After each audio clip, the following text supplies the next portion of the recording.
Well, we're excited to have you here at the Ransom Church as we jump in. Just want to remind you of our Easter schedule. Easter is right around the corner. We have Good Friday services and Easter services. They are not the same.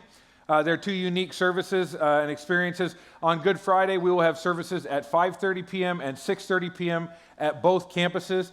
There are no tickets needed for that. Childcare will go 0 to 3. We'd love to have you join us. On Easter, we have services at 9:30, 11, 4:30, and 6 at both campuses. So 8 total services.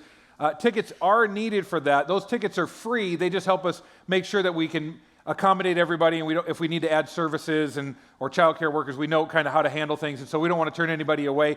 You can help us out in your weekly handout. There was an insert that looked like this that you can grab and fill that out and tell us just one per family, and you can tell us how many tickets you need. What service, check the service box you want to go to, and then how many tickets you need for you and, of course, the people you're going to invite with you to Easter. You know, nothing says, I was thinking about you more than say, hey, I got these tickets for you for our Easter service. Would you join me? We'd love to have you do that. And then write down your need for childcare, and there's full kids programming on Easter, of course. So please fill that out, drop it in the bucket on the way out, and that would really help us out. I also want to point out that we are having baptism services on Easter. We're doing baptism in all our Easter services. If you have been praying about being baptized, you've been praying about taking that step in your life, there's a box you can check on your weekly handout that says you're interested in being baptized, and we'll get in contact with you this week about that.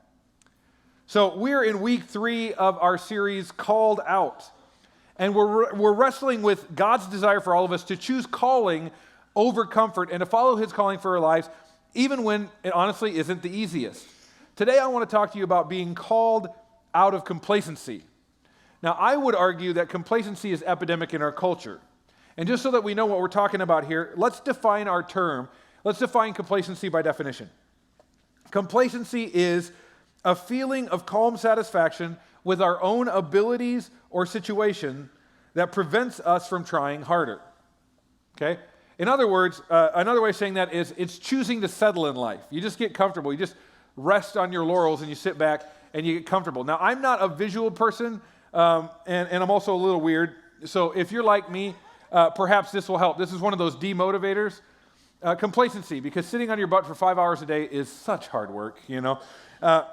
That's a snapshot of complacency. By and large, when you look at our society, this is what you see everywhere you look.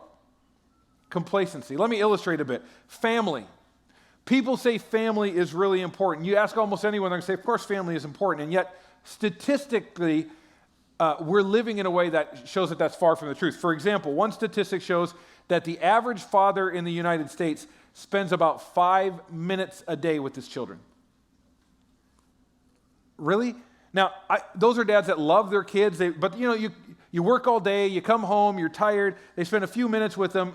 It's not that they don't love them, they probably do, but it's easy, isn't it, to fall into this complacent pattern as a parent where we're, just going through the motions. Another example is our health.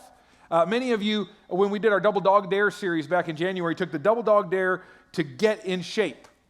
So for you, you're chasing this thing, hopefully. We're 60 days into that challenge. We're going to be doing a 5K and 1 mile walk in May, on May 6th, and maybe you need to show some interest in that. Maybe even if this isn't your deal, you need to show some interest. But the truth is, most Americans say that health is important. Yeah, it's important to eat right and exercise. But guess what? 2 things they don't do: eat right and exercise. Because we become complacent with our health. We know the right thing to do. Man, it's hard to get to do it. I'm complacent. Another area we do this is finances. Okay, let's talk about those. Ask anyone if they're materialistic, and they're going to go, no. And yet, we spend money we can't afford. We have credit card payments that are out of control. 76% of Americans have credit card debt they can't manage. And that's not including their car and home loans. 96% of Americans actually retire in what's considered financial hardship. And that's according to the U.S. Department of Health and Human Services. So when that's the debt load in our country, you can almost imagine what that does to things like tithing and generosity and things like that. Because we become complacent in our finances. Or faith. Faith is another point where we become complacent. Is God important to you? 95% of Americans say yes. 9% attend church regularly, meaning more than one time a month. And so it's not that we don't care, but life is busy and things are happening and we become complacent. And in all of these things, complacency just means this: we're unwilling to improve, we're comfortable where we are. And so we don't move any closer to all God has for us. And that's what I want to wrestle with today. So turn with me to Matthew chapter 25. If you're using one of our Bibles, we'll be on page 595. If you didn't bring a Bible, you can raise your hand. The ushers will bring you one. You can follow along. If you don't own a Bible, please raise your hand. We want to give you one as a gift. But ultimately, this is talking about being called out of complacency and called into action. The parable that we're going to look at today is a case study on complacency and how God feels about it. So Matthew 25, starting with verse 14, says this: "Again, the kingdom of heaven can be illustrated by the story of a man going on a long trip. He called together his servants and entrusted his money to them while he was gone. He gave 5 bags of silver to one, 2 bags of silver to another, and 1 bag of silver to the last, dividing it in proportion to their abilities. He then left on his trip." Now, that's the setup for our story. The master goes away on a trip, and what you need to understand is that he entrusts his servants with something that the older translations would call, or different translations would call, talents. Now, a talent isn't a talent the way that we think about it, something you can do. A talent was an actual amount of money. And there's 2 things implied here when he trusts them with an amount of money. The first thing that's implied is trust, of course. The second thing that's implied is expectation. In other words, he's trusting them with what is his, and he expects them to do something with it, okay? And so he's talking about a literal sum of money. There's disagreement on how much money was given to each person. Some scholars say 1 talent was roughly $1,000. Some would say, no, it's much more than that. But the amount is not important. What's important to note is the story itself. Jesus never shares a parable in Scripture without a point, without trying to make a point. Typically, he's trying to give us great insight into what the kingdom of God is like and help us understand God more. And in this parable, the master is referring to God himself. The servants represent you and me and every other person who calls God their Lord. And by looking at the interaction of the master and the servant, we can gain great insight into human-divine interaction. How do we interact with God? So let's pick up the rest of the story with verse 16. It says, "The servant who received the 5 bags of silver began to invest the money and earned 5 more. The servant with 2 bags of silver also went to work and earned 2 more. But the servant who received the 1 bag of silver dug a hole in the ground and hid his master's money. After a long time, their master returned from his trip and called him to give an account of how they'd used his money. The servant who he'd entrusted 5 bags of silver came forward with 5 more and said, 'Master, you gave me 5 bags of silver to invest, and I earned you 5 more.'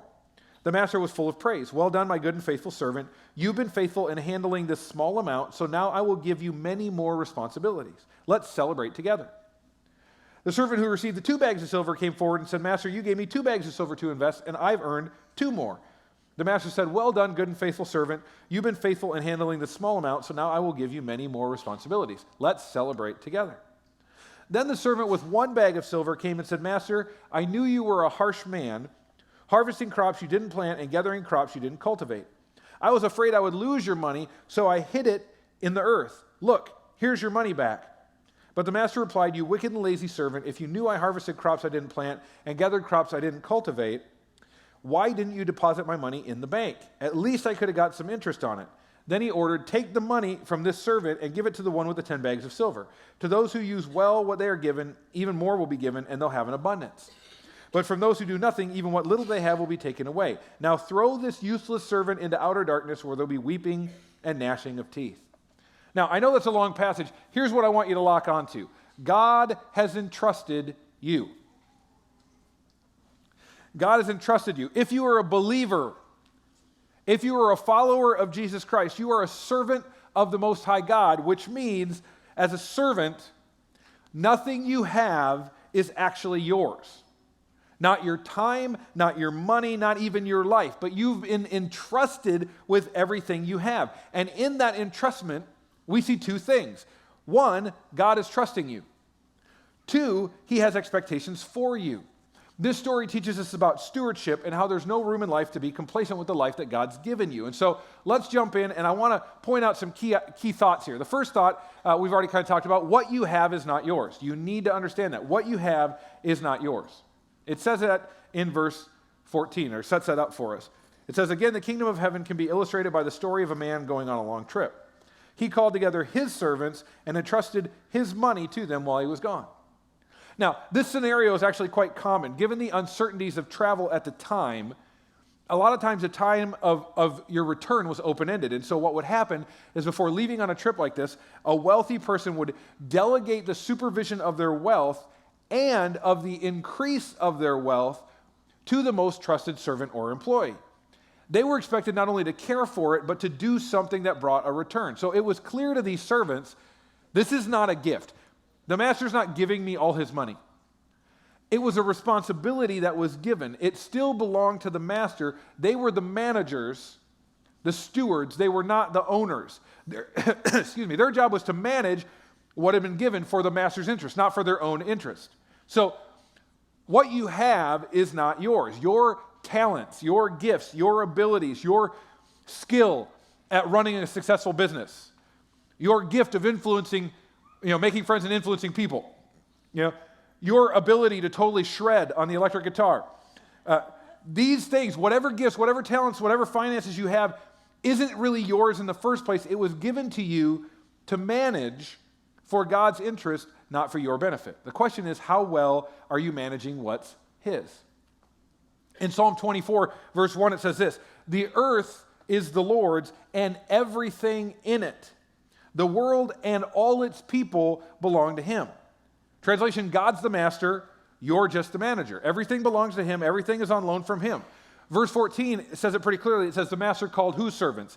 His servants, and entrusted them with his stuff. It's all his. In fact, King David understood this. In Psalm chapter 8, he marvels at the idea that God would even entrust us with anything. In Psalm 8, verses 3 through 6, he says this. He says, when I look at the night sky and I see the work of your fingers, the moon and the stars you set in place, what are mere mortals that you should think about them? Human beings that you should care for them. Yet you made them only a little lower than God and crowned them with glory and honor. You gave them charge over everything you made, putting all things under their authority.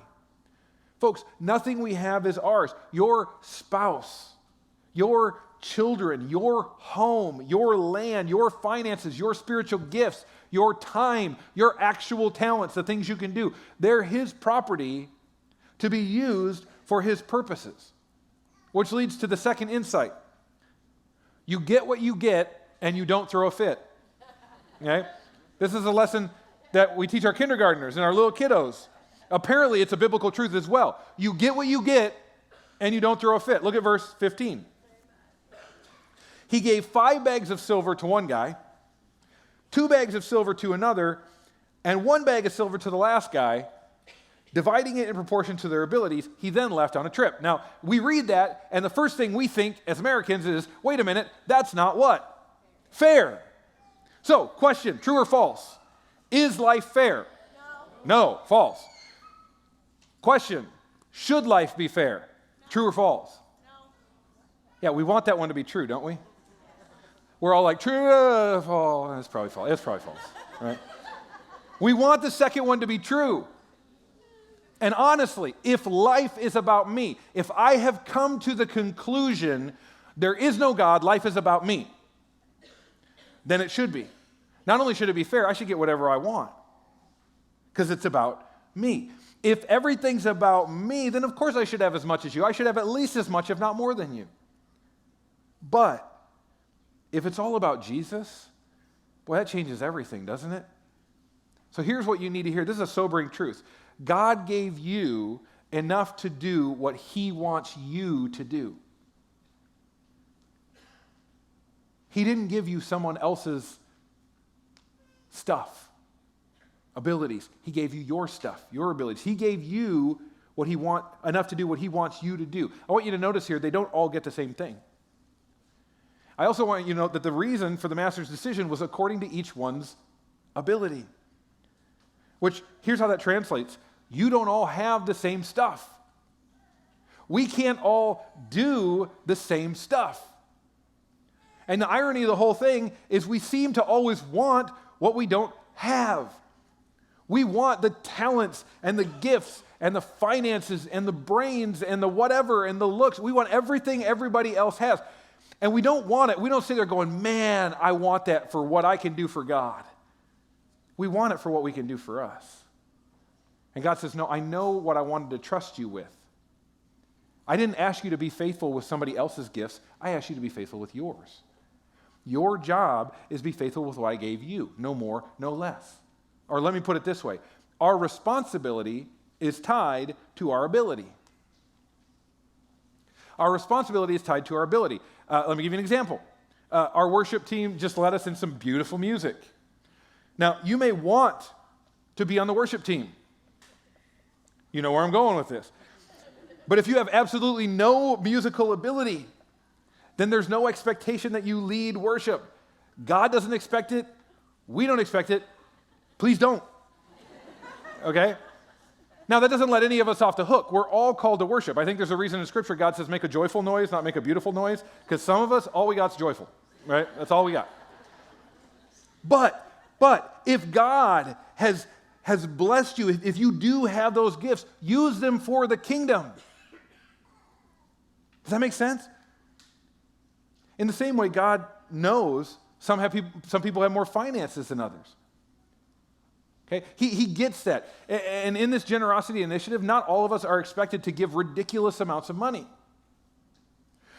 We're called to give even if we don't have much, but to just give a number that's sacrificial to you. For some, that's very little. For others, it is ridiculous amounts of money.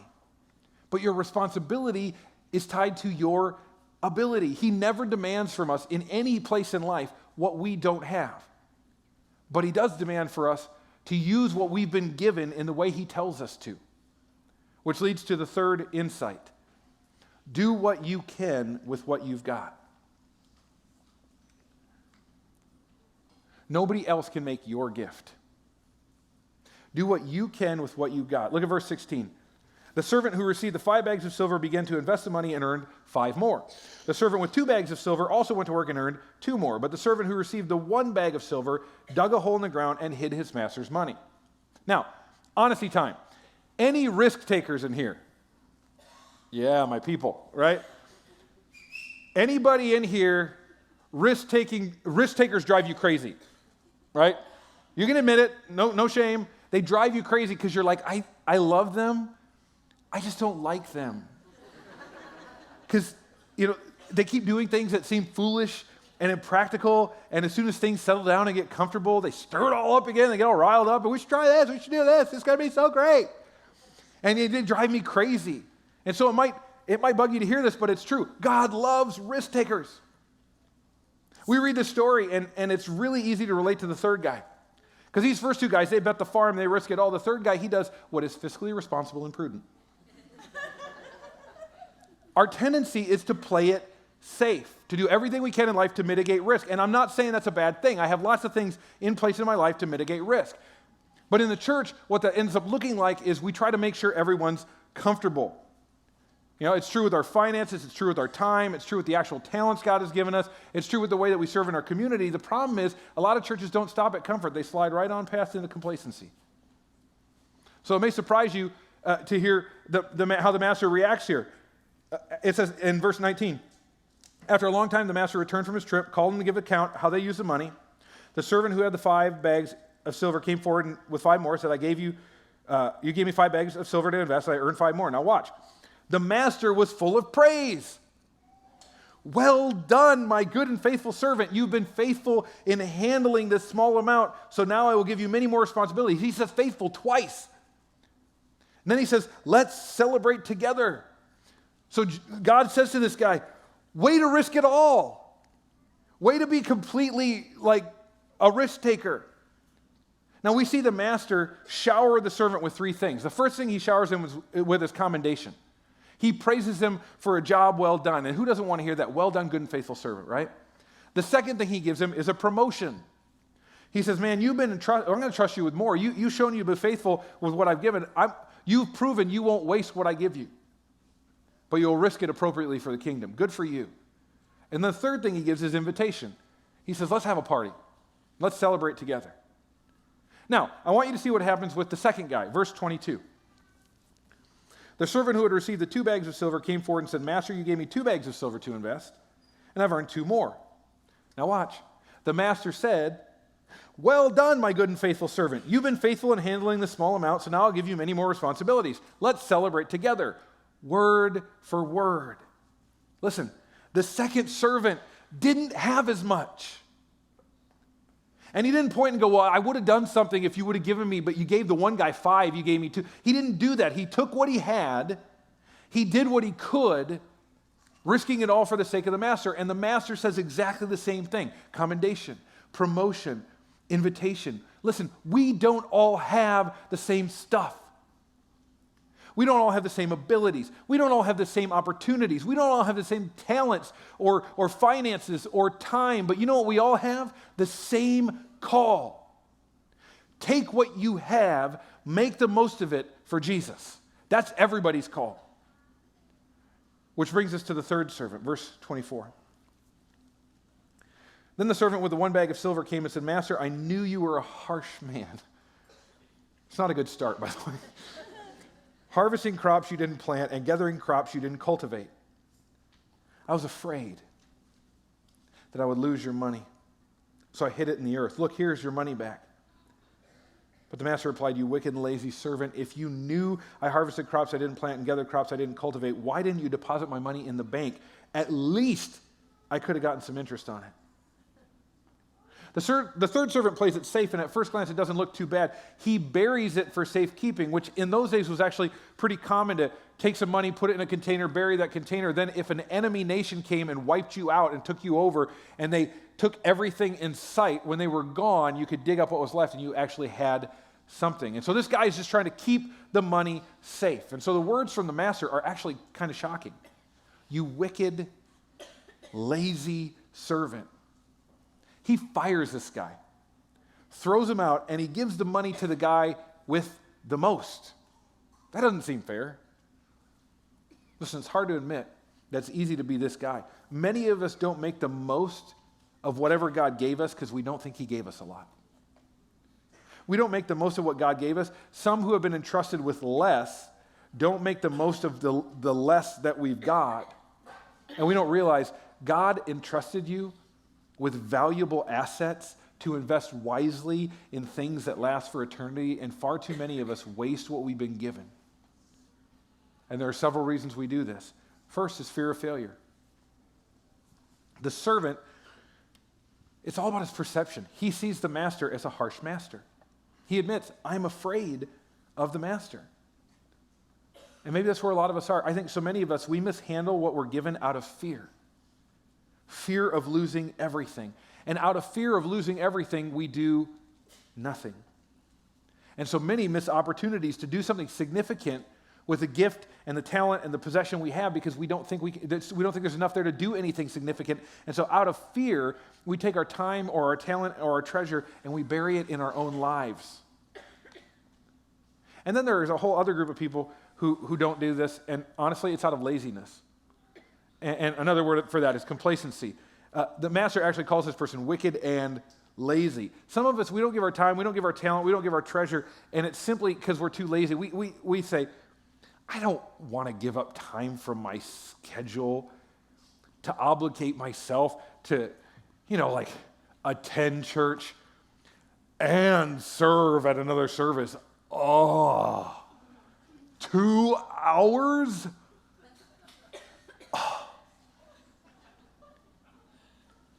Or we say, I don't want to go to a life group in the middle of the week. Have you seen my week? Oh, I just want to watch Netflix. Man, in 3 hours of life group, I could watch like 4 episodes.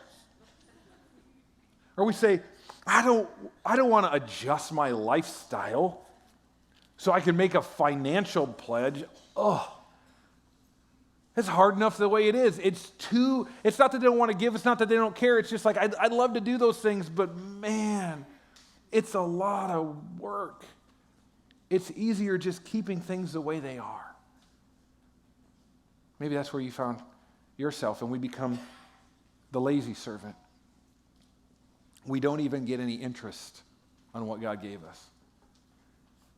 Now, in this series, we've tied it to this generosity initiative. We said we're trying to chase this vision to set captives free. We really believe that if more people in this city, if more people in this region could be set free to be all that God made them to be, we believe we could reach a tipping point in our culture towards justice and mercy and reconciliation and better workplaces, better homes, better families, greater hope. We believe revival is still possible. We believe that the power of Jesus Christ is still enough to reach lost souls. But we also believe it takes every one of us setting aside our own priorities and just saying, God, what would you have me do? This is what Called Out's about. We believe for this season, for this short season, that we're being called to chase some things that are pretty holistic. They happen through the building of campuses, through the support of local causes, global causes, and this is the time in this series where you kind of get to turn the corner and decide, what am I going to do with what I've been given? You know, God's calling us out of complacency. He's entrusted this church with so much, and even though we all have different gifts and talents and different amounts of gifts and talents, every one of us is needed. Everyone in this room, every gift matters. He's given you stuff, and he's trusting you with it. He trusts you, and he expects you to do something with it. So how does that relate to where we are right now? Well, we're in the middle of this generosity initiative, and Sunday, April 9th, we're going to issue the challenge. This is 2 weeks from today. And the challenge is simply do what you can with what you've got. Do what you can with what you got. That Sunday will be Ransom Commitment Sunday in order to support South Campus and launch West Campus when the funds allow, and reach out and do this mission center with Poetis International and feed a whole bunch of people. We're seeking two things from this congregation: participation and sacrifice. And we're going to talk about them every week of this series until you're sick of them. Participation and sacrifice, okay? This is an incredible tool. You know, South Campus is the most outwardly focused thing we've ever done. We're seeing people reach there all the time. And so we're asking for your participation. We're looking for everyone that calls Ransom home to make a commitment to fill out a pledge card on Sunday, April 9th. So here's what the pledge card is going to look like. It simply says, by faith, I, as an individual, or we as a family, commit to give a total of, and then you just write the total, not the monthly total, not the weekly total, just add up, do the math in your head, and over 2 years, what am I going to give? Write that number in there to the Called Out campaign over and above our regular giving over the next 2 years. And we're going to challenge everyone. We believe everyone has a number. We believe everyone has a number that goes in that box. And we need you to commit to say, I commit that I have a number. God, I have no idea what that number is. I trust you to tell me what it is, and I trust you to give me the faith to follow through. And not only do we want to see 100% participation, we'd love to see 100% sacrifice. We're challenging you to invest in this place, in this season, to take what God's given you, big or small, and say, God, what could I give up in order to chase this? What sacrifice could I make in order to chase this? And it's going to look different for every one of us. Maybe for you, that's a Starbucks a week, okay? I don't know if you know this. A Starbucks a week over 2 years, 104 weeks, that's a pretty big pledge right there, okay? Probably bigger than we want to admit. You know, we spend that much on coffee in 2 years. But maybe it's a Starbucks a week. Maybe for you it's something bigger. It's giving up cable for 2 years. Cable for 2 years? Yeah, maybe you could do that, you know? For us, our family, we had to make several sacrifices in order to hit the pledge that we felt God was leading us to. It's really stretching us. And for us, one of the things we had to do was a new car. My car's 11 years old. It has 162,000 miles on it, but it's a Honda. It will run forever, okay? And I had a choice to make. Am I going to trade this thing off and do something new, or am I going to drive it until it dies? And in this season, we decided I can justify a car payment, I can afford a car payment, but I could also take that car payment and I could invest it in this season. So for the next 2 years, you're going to see me driving my 11-year-old, 162,000-mile rusty Honda. And I'm happy about it. I'm happy about it. Because it means I can invest in something that, you know what, I believe in that thing far more than I believe in a rusty Honda. You know? Or a new Honda, for that matter. What is it for you? It will not be equal giving. but it can be equal sacrifice. And all it takes is us letting go of complacency. Watch this video.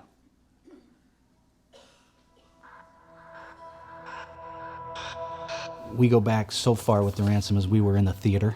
And so I'm going to tell you, there's nothing better than hearing Pastor Phil's sermon and then having buttered popcorn in the background, just kind of the smell of that. My oldest daughter was on the worship team at the Ransom when it started. And so that kind of got us to go there, and then we never stopped going from there. My family, my mom and dad were divorced when I was a freshman in high school, and it was rough. It was rough. I was raised Catholic, and so we would go to the Catholic service, and we'd be in the front row, the first pew, a half an hour before church started every Sunday. But it didn't matter if we were at the bar the night before. I played church for many years where I just sat there. I wanted to get in and out of church as fast as I could. My family was gone for the weekend, and I was serving that Sunday, and Pastor Phil did an altar call, and I had reached my boiling point, my job. I didn't have a job at that time, and so I was searching and reached my boiling point, and that Sunday I came to the altar, and I got on my knees, and I cried, and I gave it to God. And ever since that Sunday, it has been amazing. I am now lively. My faith it's never been where it is. When I reached my boiling point and I was searching, and everything was Him. I would sing to Him on my walks. I would talk to Him constantly, daily. I sought Him in His Word like never before. I read through the Bible all the way through it, and He is faithful.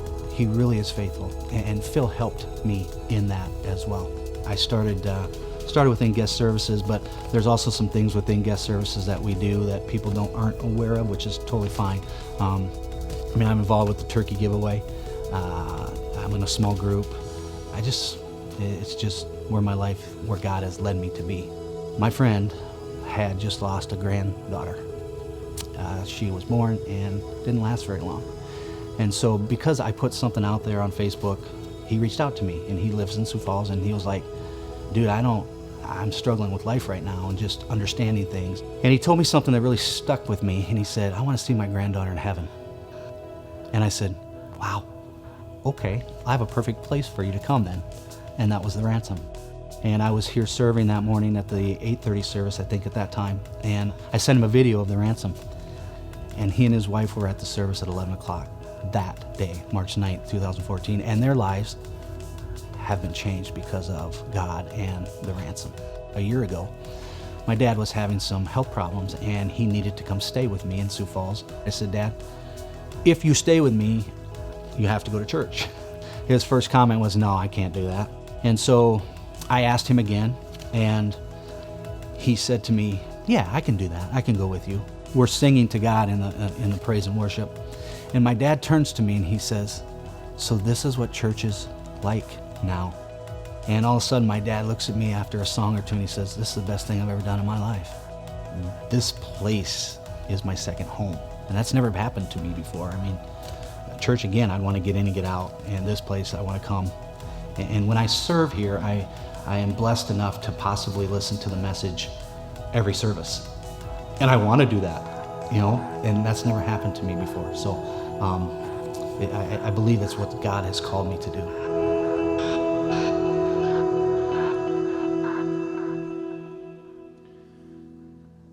So where we're going as we chase April 9th is just asking that question, God, what's my number? What would you have me do? I don't know if you're a 1 talent or a 2 talent or a 5 talent, like the way that you look at yourself and say, I just don't have much to offer, or maybe I do have more to offer. I don't know where you're at, and it really doesn't matter. What matters is making a decision right now. God, I'm in. I believe in this. You tell me what to do, and whatever you tell me to do, I commit. I'll fill out a pledge card. I have a number. I'm going to trust you to tell me what that is and to give me the faith to follow through. God has given you, and you got to come to grips with this. God has given you enough to do whatever it is He's called you to do. Not what the next person needs to do, what you need to do. The only question is, will you do it? So we're going to open up the altar. The band's going to lead us in a song here at the end of service, and we're just going to open up. Some of you need to come and maybe individually or as a couple, you need to just kneel and you need to say, God, what would you have me do? God, I sense you're calling me to something, and I'm scared. Will you give me the courage to do it? Maybe you need to come to the altar because, frankly, since we start out this called out initiative, your attitude stinks. Like you find yourself frustrated and upset at what we're talking about, and maybe you just need to come spend some time and say, God, am I right in this? Am I justified in this? Or does my heart need to change? What do you need to show me?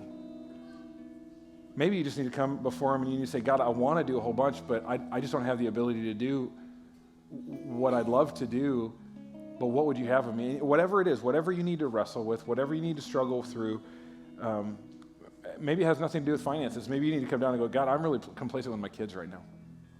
God, I've been really complacent in my marriage right now, and for that I'm sorry. God, I haven't been in your word like I should. I've been really complacent about my devotions, but whatever complacency is in your heart, just come and surrender it at the altar. And so the band's going to lead a song, and we'll have an opportunity to do that. Let me pray for you. Heavenly Father, give us the courage to let go of complacency and to say, you know what, God, you have things for me to chase. And so I'm going to chase them. I'm not going to settle. I'm not going to compromise. I'm going to chase all you have for me. God, I pray that you would flood this altar with people who just need to lay their hearts before you as we end this service today. I pray in your name. Amen.